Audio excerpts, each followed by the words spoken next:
Bom dia, sétimo ano.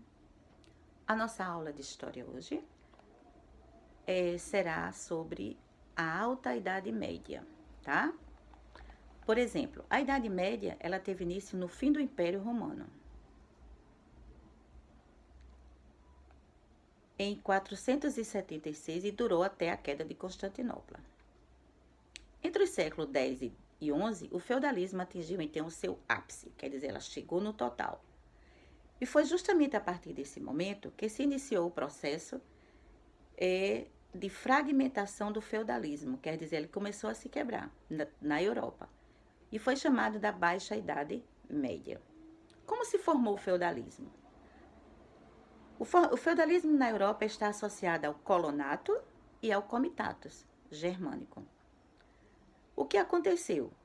Durante esse processo que levou à queda do Império Romano, os plebeus, com medo das invasões bárbaras e dos altos impostos, fugiram da cidade com destino ao campo. Quer dizer, eles saíram da cidade e fizeram êxodo urbano.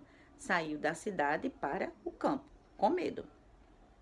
E no Império Romano, essa relação perpétua com a terra era o colonato.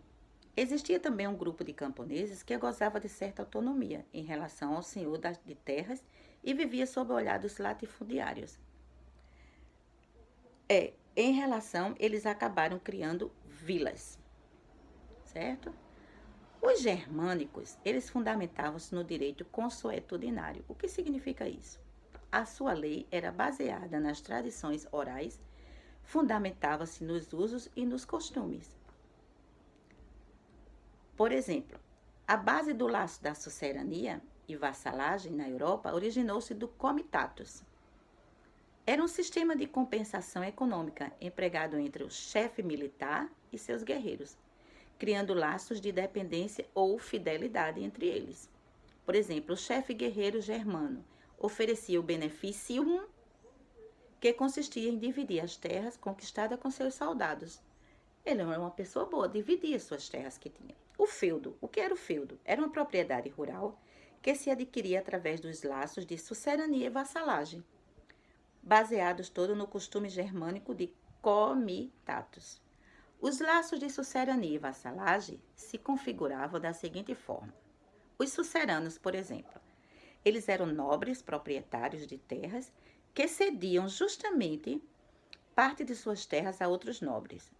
Os nobres que recebiam beneficium ou feudo eram os vassalos. Baseado em um ritual que tinha início com a transmissão do feudo e compreendia 2 atos solenes, que era a homenagem e a investidura. O feudo era uma propriedade na qual seu dono, o senhor feudal, exercia seus poderes. Era a principal unidade produtiva medieval e tinha caráter autossuficiente. E, em geral, os feudos dividiam-se em manso senhorial, manso servil e manso comunal. O manso senhorial eram as melhores terras e onde ficava o castelo. O manso servil era o local habitado e cultivado pelos servos. O manso comunal eram terras comuns, em geral uma área de floresta ou pântano, que era destinado a caçadas e coleta de lenha. Alguma dúvida?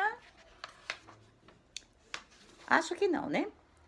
Mas vamos fazer o seguinte, na próxima aula, nós vamos dar continuidade sobre a sociedade feudal, tá bom? Tchau, tchau para vocês!